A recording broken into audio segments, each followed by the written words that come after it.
지난 송구영신 예배 때 우리는 이사야의 말씀을 가지고 하나님께서 우리를 지으신 목적은 바로 예배 받으시기 원합니다 라고 하는 사실을 확인했습니다. 뿐만 아니라 예배를 받으시는 하나님은 그 예배를 통해서 광야와 같은 우리 인생길, 어디로 가야 될지 모르는 우리 인생 가운데 길을 내셔서 하나님이 기뻐하시는 참으로 복된 길로 인도하실 뿐만 아니라 사막과 같은 이 거칠고 황량한 그곳에 강을 내셔서 우리로 하여금 부요하며 풍성한 은혜를 누리게 하신다는 것을 확인했습니다. 그래서 2018년은 다시 한번 이 예배에 집중하는 한 해, 예배에 목숨 거는 한 해가 되자, 그렇게 우리는 결단했습니다. 그 결단을 따라 새해 첫 주부터 레위기 말씀을 가지고 어떤 예배가 바른 예배인가, 하나님이 기뻐하시는 예배가 무엇인가, 그것을 함께 살펴보았습니다. 성막이 완성되고 선망 가운데 임재하시고 그 임재하신 하나님께서 가르쳐 주신 그 제사의 방법들을 통해서 우리의 예배가 어떠하여야 할 것을 우리는 함께 살펴보았습니다. 이제 오늘부터는 그러면 이 그리스도로 말미암아 모형으로 보여줬던 그 구약의 예배들이 과연 신약에는 어떤 형태로 우리에게 자리 잡게 되었는가, 이제 그리스도 안에 있는 자들에게는 이 구약의 예배는 어떤 모습으로 자리하게 되었는지, 그리고 예배로 말미암아 그 은혜를 입은 자들에게는 어떤 변화를, 어떤 구체적인 삶의 회복을 경험하게 될 것인지를 살펴보기를 원합니다. 그래서 실질적으로 오늘 우리가 19절부터 말씀을 읽었지만 오늘 말씀의 출발은 3절부터입니다. 3절부터 우리가 읽으면서 이 이야기에 나오는 두 사람을 만나게 됩니다. 한 사람은 예수님이고 한 사람은 누구입니까? 사마리아 수가성이라고 하는 곳에 사는 여인입니다. 그러면서 저는 이 성경을 읽으면서 왜 이 여인이었을까? 예수 그리스도께서 오신 이유를 지금 말해주고 있는 본문이거든요. 이 본문의 시점이 어디냐면 이제 예수님께서 세례 요한에게 세례를 받고, 그리고 그 세례를 주었던 요한은 잡혀서 그의 사역을 마감하게 됩니다. 그 소식을 들은 예수님은 이제 유대에서 실질적인 사역의 중심지인 갈릴리로 내려가는 그 시점입니다. 예수님의 공생애를 시작하는 그 시점에 예수님이 누구이신지, 당신 자신이 어떤 일을 위해서 이곳에 왔고 예수님 자신이 이 땅에서 행할 일들을 무엇을 통해서 그것을 누리게 될 것인지를 보여주는 그런 놀라운 사건인데, 이 사건의 핵심에 왜 이 여인을 선택하셨을까 하는 것입니다. 우리가 조금 내용만 아는 사람도 이 여인이 이 하나님을 만나기에는 너무나 부족하고 너무나 모자라는 그런 사람이라는 것을 우리는 알게 됩니다. 그럼에도 불구하고 왜 예수님은 그의 공생애를 시작하며 그의 사역이 어떻게 전개되어지고 그의 사역으로 말미암아 허락되어진 은혜의 방편이 무엇이며 그 은혜의 방편을 통해서 누리게 될 그 영광스러움이 어떤 형태로 나타날 것인가를 보여주는 그 놀라운 만남을 왜 이 여인을 통해서 하셨을까? 라고 하는 것이 저의 질문이었습니다. 그래서 그 질문을 답을 얻기 위해서 본문을 좀 자세히 살펴보았습니다. 그랬더니 이 여인에게서 우리가 가지고 있는 모든 문제들이 이 여인에게 있는 것을 저는 확인하게 되었습니다. 이 여인이 사는 곳은, 또 태어난 곳은 어디라고요? 사마리아입니다. 사마리아라는 곳은 많은 여기에 앉아있는 대부분 사람들이 아시는 것처럼 그 유대인들에게는 그 멸시의 대상이고 천대의 대상입니다. 또 뿐만 아니라 이분은 남자로 태어났습니까? 여자로 태어났습니까? 여자로 태어났습니다. 그러니까 요즘도 그렇지만 예전에 이 시대에 여자로 태어났다라고 하는 것은 멸시의 대상뿐만 아니라 무시의 대상이죠. 무시의 대상. 그런데 여러분, 이 여인이 사마리아에 태어나고 싶어서 태어났겠습니까? 여자로 태어나고 싶어서 태어났겠습니까? 이 말은 뭘까요? 자신의 의지와 상관없이 어떤 환경에 내가 내던져지는 겁니다. 그리고 그 환경의 무게 때문에 자기 자신을 스스로 자책하거나 그 환경 앞에서 그냥 자기를 포기하고 사는, 그럴 수 있는 여인이 바로 이 여인이 아닌가 하는 것입니다. 환경적 요인들로 우리의 가치가 평가되어지고 그렇게 폄하되어지고, 그래서 그런 문제들로 힘들어하고 아파하고 있는 그런 사람들의 대표적인 모습이 이 여인이 아닌가 하는 겁니다. 요즘 우리 한국강에도 젊은이들을 가장 힘들게 하는 것 중에 하나가 뭡니까? 금수저, 은수저, 철수저가 있는 줄 알았더니 철수저는 없다면서요. 흙수저로 바로 간다면서요. 어쨌든 그런 어떤 태생적인 환경적인 문제들이 결국 우리 세대의 많은 이들로 절망하게 하고 힘들어하고 아파합니다. 근데 그것들이 오롯이 짊어지고 있는 사람이 바로 이 수가성 여인이 아닌가 하는 겁니다. 결국은 예수님이 이 여인을 만난 이유는 이와 같은 문제 때문에 힘들어하고 아파하고 스스로 좌절할 수밖에 없는 인생들 가운데 내가 그 문제를 해결할 수 있는 자다라고 하는 걸 보여주시기 위해서 이 여인을 찾은 것입니다. 두 번째는 이 여인은 지금 그 앞에 보면 남편이라고 말할 수 없는 5명의 남자와 함께 살았었고 지금은 6번째 남자와 살고 있는 여인입니다. 물론 그 당시 상황으로 보면 이 여인이 그것 때문에 자기 모든 것이 자기 책임이라고 하기에는 좀 한계가 있습니다. 왜냐하면 그 당시에 이혼 청구권은 누구에게 있었습니까? 남자에게만 있었습니다. 이혼을 청구할 수 있는 권리는 여자에게 없었습니다. 그러니까 결국 이 여자가 지금 6번째 남자와 살고 있다라고 하는 것은 5 남자에 의해서 버림을 받았다라는 뜻입니다. 그래서 자기의 의지와 상관없이 버려진 그런 여인이죠. 그 버려진 아픔, 부끄러움, 그 외면당함, 거부당함에 대한 공포가 있는 그런 여인입니다. 그럼에도 불구하고 스스로 부끄러워할 수밖에 없는, 왜 부끄러워할 수밖에 없다고 말하냐면 우리가 아는 것처럼 이 여인은 12시 그 팔레스타인 지역에서 가장 해가 높이 떠 있고 뜨거운 그 12시에 물들어 올 수밖에 없는, 아니 물들어 오고 싶은 그런 여인이었다는 것을 보면 그 스스로도 이 상황을 어쨌든 부끄러워하고 그렇게 감추고 싶은 그런 여인이었다는 겁니다. 그런 따돌림의 공포 가운데서도 사람들로부터 무시를 당하고 천대받고 있던 사람, 그런 문제 때문에 힘들어하고 있던 여인입니다. 우리 중에도 이런 아픔과 상처가 있는 분들이 많죠. 요즘 특히 그 팀 추월입니까? 뭔가 해가지고 막 그냥 2명 쑥 가고 1명 남아가지고 그것 때문에 사회 이슈가 됐는데, 그전에도부터 한국 사회는 이와 같은 어떤 따돌림에 대한 많은 문제들이 있고 그것 때문에 아파하고 상처가 있는 자들이 많았습니다. 그런데 그것이 단지 오늘날의 문제뿐만 아니라 이 여인도 동일한 그런 아픔을 가지고 있는 그런 여인이었다라는 것입니다.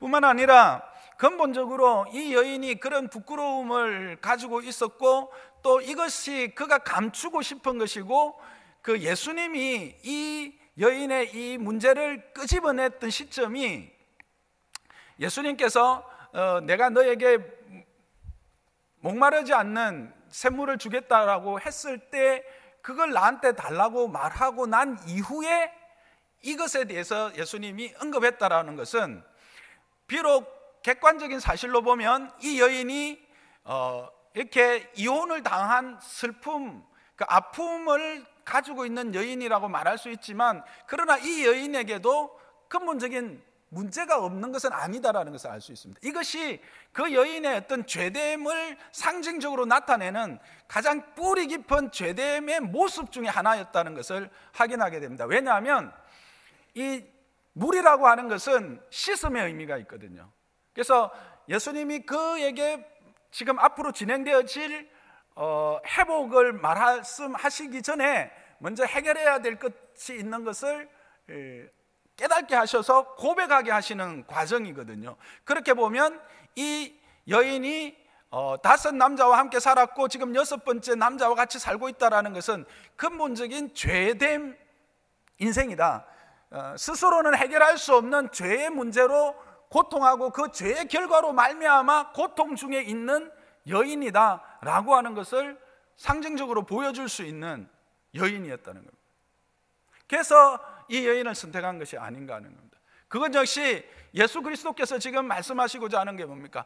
이 여인과 같이 그런 죄된 그와 같은 아픔, 그와 같은 따돌림으로 말미암는 고통 가운데 힘들어하는 자들, 그런 자들에 대한 해결을 내가 행하겠다라고 하는 그것들을 보여주시고자 하는 의도에서 이 여인을 선택한 것이다, 저는 확인하게 되었습니다.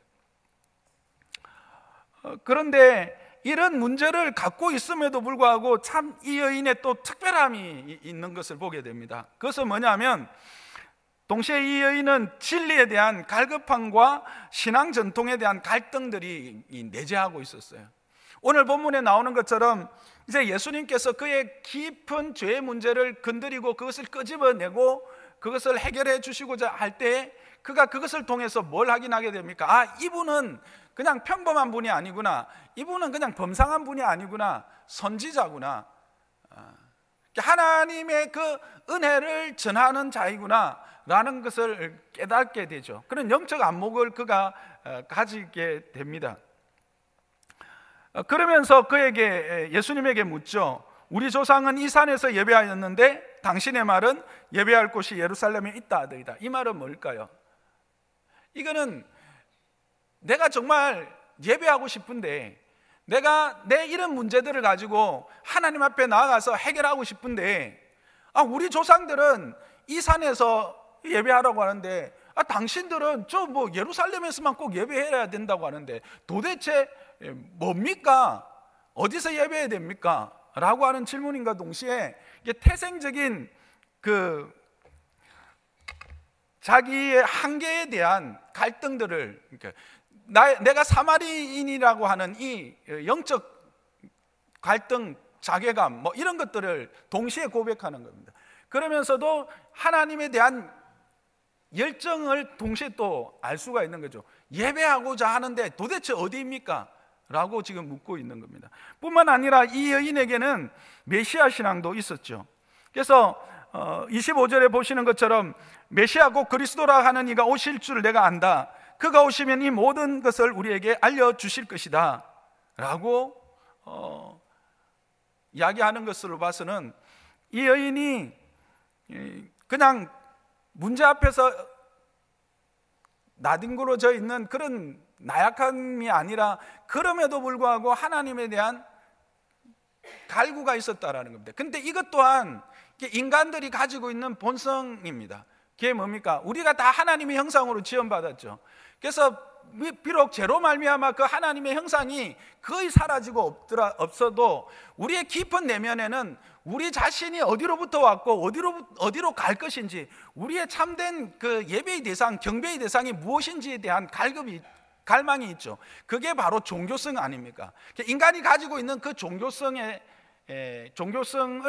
보여주는 모습이 이 여인에게 있었다는 겁니다. 이것들을 다 이렇게 모아보면 뭔가 이 여인은 이 땅에 살아가고 있는 많은 사람들, 문제를 가지고 있음에도 불구하고 그 문제를 어떤 절대자에게 아뢰고 그 절대자를 통해서 해결하고자 하는 그런 열정이 있는 사람이었다라고 하는 것이죠. 그래서 이 사람이 선택되어진 것이 아닌가, 저는 그렇게 생각합니다. 그래서 주님은 이 여인을 통해서 이제 그와 같은 것들을, 내가 이 문제에 대해서 이와 같은 문제들을 해결해 내겠다라고 하는 겁니다. 환경적인 문제 때문에 좌절하고 그것 때문에 스스로를 포기하는 인생들 앞에서 그것이 스스로 포기할 문제가 아니라 그것들은 충분히 해결하고 그것들은 은혜 안에서 해결받을 수 있다라고 하는 사실들, 죄의 문제까지도, 그리고 이 하나님에 대한 열심으로 말미암아 바른 경배의 대상을 찾는 것까지도 내가 너희에게 가르칠 수 있고 너희에게 그 길을 열어줄 수 있는 자다라고 하는 것을 지금 말씀하시고자 하는 것입니다. 그래서 이 여인이 선택되어진 것이죠. 그래서 결국은 우리가 이 땅에 살아가면서 많은 사람들이 동일한 질문들을 하고 고민들을 하지 않습니까? 무엇이, 그 어떤 것이 우리로 하여금 이와 같은 문제들로부터 해방을 줄 수 있을까? 우리를 해방시킬 수 있을까? 그래서 어떤 이들은 어떤 육체의 쾌락을 통해서 그것들을 그냥 잠시 잊고 해결하려고도 하죠. 또 어떤 이들은 어떤 물질을 소유함으로 그 소유하는 기쁨을 가지고 그것을 대신해 보려고 합니다. 또 어떤 이들은 그 명예라고 하는 것을 통해서 그것을 해결하고, 어떤 이들은 지식, 여러분 지식의 추구가 가지고 있는 이 카타르시스를 아시는지 모르겠는데 저도 잘은 모릅니다만은 조금은 압니다. 그죠? 이 지식이 가지고 있는 카타르시스도 엄청납니다. 그래서 어떤 이들은 이 지식 추구를 통해서 그와 같은 자신의 어떤 문제들을 해결해 보려고 하기도 하죠. 어떤 이들은 그 종교적 열심입니다. 종교성을 통해서 이 문제들로부터 탈피하고 극복해 보려고 애를 쓰기도 하죠. 그러나 여러분, 이것들로 그런 목마름이, 그런 갈등과 문제들이 해결되고 채워질 수 있을까요? 없다는 겁니다. 그래서 예수님이 지금 이 여인을 찾아오신 이유는 앞에서 말씀드린 것처럼 예수 그리스도 자신이 이것을 해결해 주실 분이시다, 해결하겠다라고 하는 것입니다. 그럼 무엇으로 해결할 것인가? 그게 바로 오늘 우리가 본문에 읽어 있는 핵심인데, 예배를 통해서 그 문제가 해결되어질 것이다라고 하는 겁니다. 이 여인의 이 터닝 포인트는 어디에 초점을 맞추고 있습니까? 예배입니다. 예수님과의 만남을 통해서 쭉 오다가 예배에 대한 바른 지식과 그것을 확인하고 난 이후에 그는 변화되어집니다. 완전히 새로운 사람으로 나타나게 되어지는 것이죠. 자, 그렇다면 우리는 여기서 또 질문하게 되죠. 우리도 그런 즐거움, 그런 기쁨, 그런 환희, 그런 벅찬 감동들을 누리면서 살고 싶은 것이 우리 인생입니다. 그렇죠? 그렇다면 그 여인이 경험했던 그 참 예배란 과연 어떤 것인가? 어떻게 하는 게 참 예배인가? 라고 질문하게 되죠. 그것은 다시 이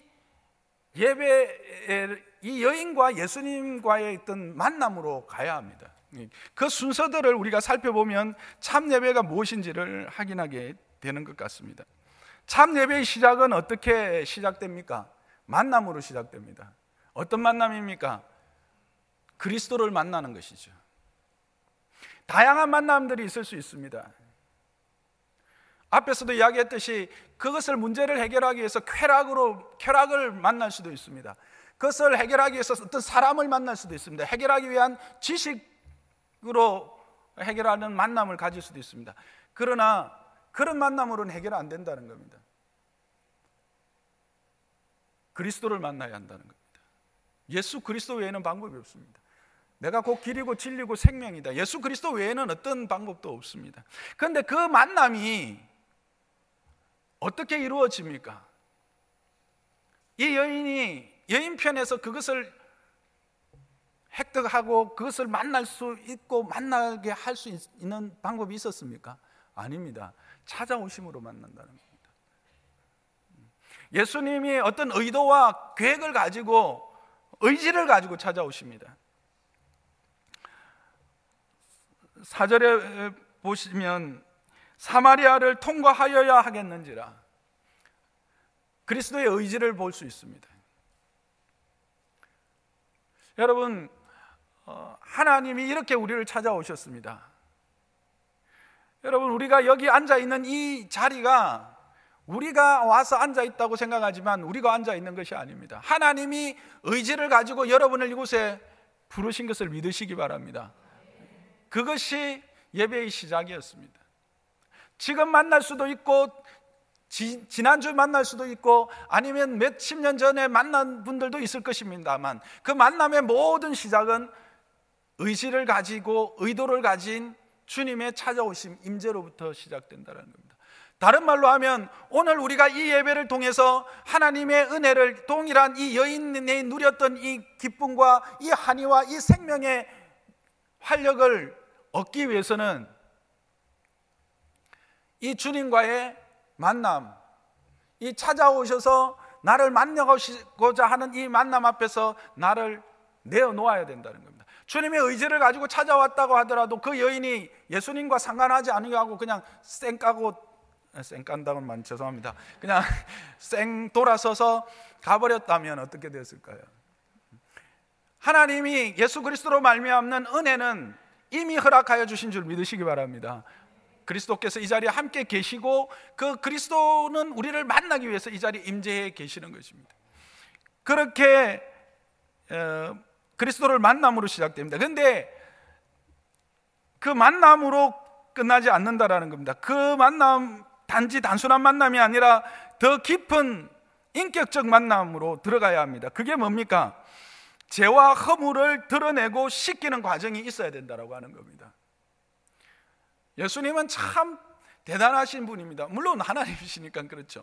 그 여인으로부터 대화를 통해서 샘물에 대한, 샘물이라고 하는 이 모티브를 가지고 이 그가 죄로 말미암는 이 더러움을 씻겨야 된다는 것을 자연스럽게 연결을 해서 그의 내면에 있는 죄를 고백하게 하십니다. 그것을 확인하게 하고 직면하게 하십니다. 이 과정이 필요합니다. 그러니까 하나님을 만난다라고 하는 사실은 단지 그냥 어떤 그 객관적인 자리에 참석한다, 예배 자리에 온다, 그게 아닙니다. 이와 같이 구체적으로 하나님 앞에서 나의 그 더러움과 추함과 악함에 대하여 직면하고 그것을 그리스도로 말미암아 씻기는 과정이 있어야 되는 것을 이야기하는 겁니다. 여러분 중에 이런 생각을 하시는 분들이 있을 겁니다. 야, 나는 그래도 우리 이 아내의 눈치를 봐서라도 계속 예배 오고, 뭐 우리 부모님 눈치 봐서 내가 계속 예배 오는데 나는 뭐 내 안에 있는 이런 어떤 그 열등감, 뭐 이런 거부감, 뭐 이런 환경적인 요소로 말미암는 박탈감, 이런 문제 해결 안 되는데? 죄송하지만 그러면 여러분 안에 하나님을 이런 인격적으로 만난 만남이 없을 수 있습니다. 하나님 앞에 여러분을 세우고 직면하는, 내 자신의 깊은 곳에서 누구에게도 내놓고 싶지 않았던 그 아픔과 그 죄됨과 그 찌끄러기들을 해결받지 못했을 수가 있습니다. 그러면 죄송하지만 여기 앉아 계신다고 특별한 일은 안 일어납니다. 그래서 제가 이런 기회가 있을 때마다 여러분에게 말씀드리는 겁니다. 그리스도를 만나시기를 원합니다. 그냥 자리에 앉아 있는 것이 아니라 인격적으로 만나시기를 원합니다. 그분 앞에 여러분의 모든 것들을 토해내는 그런 시간들을 가지시기 바랍니다. 그분 앞에 우리의 연약함들을 솔직하게 고백하고, 나는 할 수 없습니다. 오직 하나님만이 할 수 있습니다. 당신만이 정말 나의 모든 것입니다. 당신이 나의 하나님이시고 당신이 나를 지으신 이십니다. 당신 외에는 내게 어떤 구원자도 없습니다. 당신이 나를 위해서 이 땅에 오신 것을 믿습니다. 십자가에 죽으신 것을 믿습니다. 그리고 3일 만에 부활하신 것을 나는 믿습니다. 나를 도와주십시오. 그 고백이 있기를 주님의 이름 부탁드립니다. 그렇게 여러분들이 진심으로 주님을 찾고 찾으면 주님은 만나주시는 것입니다. 그리고 여러분들 내면에 반드시 말씀하실 것입니다. 그럴 때 여러분들 주저하지 마시고 고백하십시오. 회개하십시오. 사람을 찾아갈 필요가 없습니다. 하나님 앞에 하십시오. 진실되게 하십시오. 진정으로 하십시오.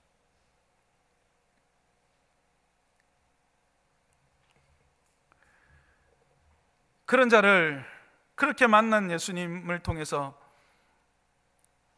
이 여인은 그 자신 안에 있던 해결되지 않는 영적 갈급함의 문제, 영적 갈등의 문제를 해결받게 되는 것입니다. 참 예배가 무엇인지를 알게 되어집니다. 그리고 메시아를 인격적으로 만나는 순간을 경험하게 됩니다.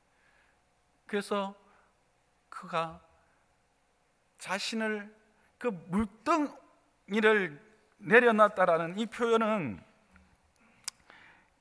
그냥 물동이를 버려뒀다라고 하는 이 표현은 그냥 물동이를 내려놨다라는 것으로 저는 보이지 않습니다. 이것은 그를 둘러싸고 있는, 그를 지금까지 붙잡고 괴롭히고 그를 찌르고 있었던 그 많은 것들로부터 벗어나는 그런 상징적인 표현이라고 저는 생각합니다. 그 상징적인 표현이 바로 사람들 앞으로 뛰어나가고, 정말 부끄러워서, 아니 그냥 내 스스로가 너무 비참해서 설 수 없었던, 사람들과 함께 마주치고 싶지 않았던 그들에게 나아가게 되어지는 것입니다. 근데 우리 안에는 이제 더 큰 질문이 있지요. 그거 하기 전에, 그렇게 이제 예수님과 직면한 자는 바로 참 예배가 무엇인지를 가르침을 받게 되는 겁니다. 참 예배는 뭐냐면, 내가 열정이 있다고, 내가 어떤 것에 대해서 그 열정만 있다고 참 예배가 되지 않는다라고 하는 것입니다. 바른 가르침이 있어야 됩니다. 이것을 예수님께서 말씀하시죠. 하나님이 찾으시는 예배자는 영과 진리로 예배하는 자다. 영과 진리로 예배하는 자가 참 예배자다. 그리고 그럼 메시아가 오신다는데 그게 바로 나다 라고 하는 구체적인 가르침을 받게 되는 겁니다. 참 예배는 구체적인 가르침 안에, 진리 안에서 누려지게 되어지는 것입니다. 막연하거나 어떤 전통으로 주어지는 것에 의해서 참 예배가 내게 누려지고 그 은혜로, 예배로 말미암는 은혜가 나의 것이 되어지지 않는다라고 하는 사실입니다. 그런데 여기서 우리가 또 한 가지 생각해 보아야 될 문제가 있죠. 그것은 뭡니까? 나는 예수님 인격적으로 만났다는 겁니다. 콧물, 눈물 콧물 아니라 땅을 치고 댕댕 구르면서 난 만났다는 겁니다. 그랬을 때 하늘이 천지개벽하듯이 달라 보였고, 그냥 사람만 봐도 입이 실룩실룩해서 웃음이 나오고 기쁘고 와, 만나는 사람마다 감사가 넘치고 그랬다는 겁니다. 근데 요즘은 왜 그러냐는 겁니다. 요즘은 예배를 드려도 예배를 드리나 마나, 그냥 어디 하나님 어디 가신 거야, 이거 왜 이러냐는 거예요.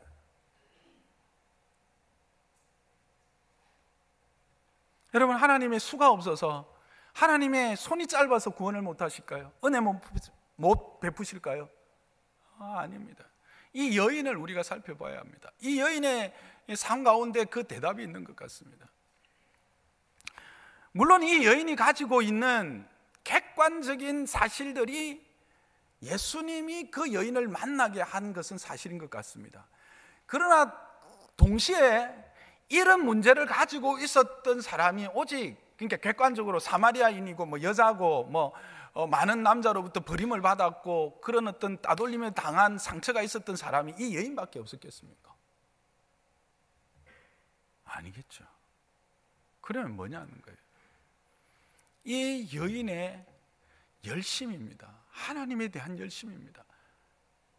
여러분, 이 여인이 예수님을 만나자마자 갑자기 생각나서 갑자기 어떤 뭔가 지적 호기심이 생겨서, 아니면 그런 어떤 평소에도 아니지, 어떤 갈등이 갑자기 생겨서 예수님, 우리는 여기서 예배하는데 유대인들은 예루살렘에서 예배하는데 맞습니까?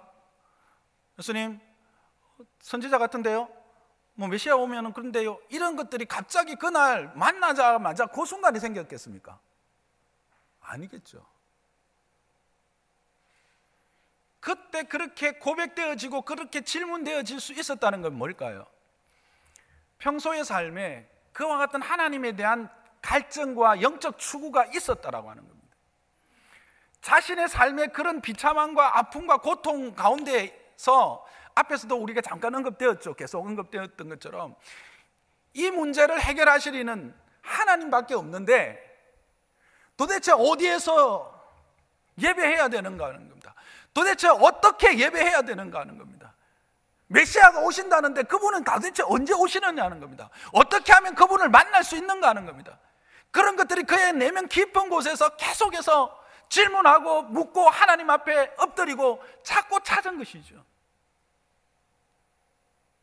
나를 찾아라, 그러면 만날 것이라고 약속해 주신 그 약속이 이 응답으로 지금 이 여인에게 나타난 것입니다.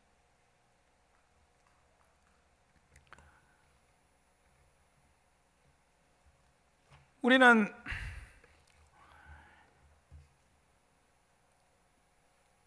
하나님을 인격적으로도 만났고 그렇게 그 은혜를 경험했음에도 그 은혜가 내 안에서 계속해서 누려지지 못하고 그렇게 충만하게 채워지지 못하는 이유를, 어쩌면 이 내가 받은 은혜의 가치를 너무 당연시하고 또는 이 예배의 가치에 대해서 좀 무시하는 태도를 우리는 가지고 있지 않는가. 그럼 예배 내 많이 드려봤다, 예배 일주일에 한 번 드리면 됐지, 뭘 또 예배 할 때마다 예배 예배가 그게 대수입니다. 예배가 대수입니다. 근데 우리 안에 어느덧 이 예배에 대한 폄하, 무시, 그리고 이것들을 그냥 당연시 생각해버리는 그런 것들이 내 안에 자리 잡고 있지 않았는가 하는 것입니다. 그래서 형식적이 되고 그저 종교인으로 그냥 자리 잡고 있지는 않는 겁니다. 그렇다면 은혜를 누릴 수가 없는 것이죠. 그리고 때로는 이 문제를 자신에게서 찾으려고 하지 않고 다른 사람의 탓으로, 원망으로, 핑계로 삼으려고 하는 죄성을 우리는 발견하게 됩니다. 물론 그 은혜의 통로가 되는 말씀을 전하는 제 책임이 제일 크겠죠. 말씀을 전하는 자들, 저를 비롯해서 교육자들의 책임이 크겠죠. 그러나 여러분, 죄의 본성이 뭡니까? 책임 회피요, 남 탓입니다. 핑계입니다.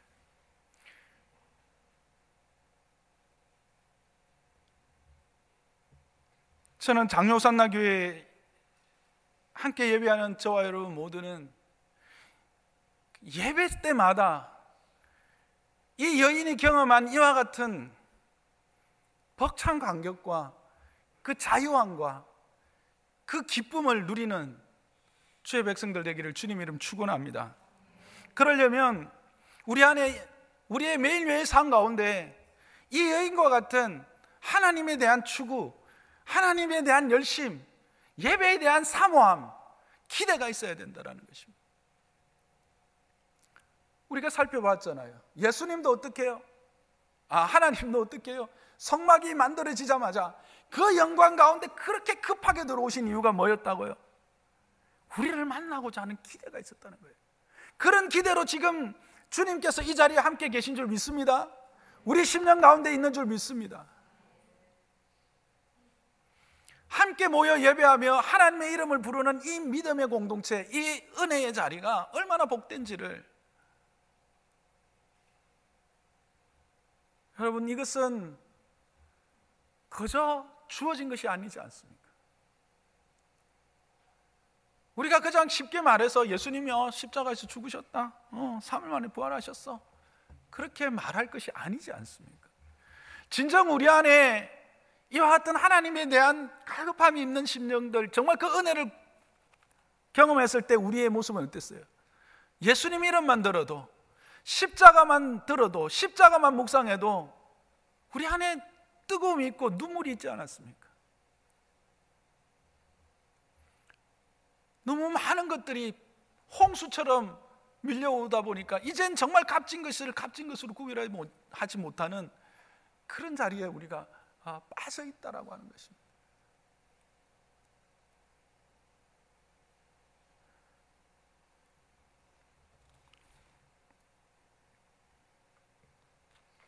주님의 마음은 뭘까요?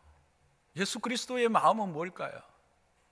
오늘 본문에서 분명히 드러나지 않습니까? 왜 그 여인을 찾아왔겠습니까? 그것은 그 여인에게 은혜를 주시고 그 여인의 문제를 해결하시고 그 여인으로 참된 복 가운데로 초대하기 위함입니다. 아멘이십니까? 그렇다면 주님이 동일하게 우리를 부르시고 모으셔서 예배하게 하시는 이유는 이 예배를 통해서 우리가 함께 살펴보았던 것처럼 하나님의 영광스러움을, 하나님의 크심과 은혜로우심을 우리 가운데 허락하시고 누리게 하시려는 하나님의 열심인 것입니다. 그 열심을 우리도 동일하게 가지고 이 자리에 오기만 하면 하나님은 어김없이 어떤 사람도 예외가 없이 그런 은혜를 경험케 하실 것입니다. 저는 장로산나교회가 이런 은혜로 충만한, 이런 은혜를 사모하는 자들로 충만한 교회가 되기를 주님의 이름으로 축복합니다.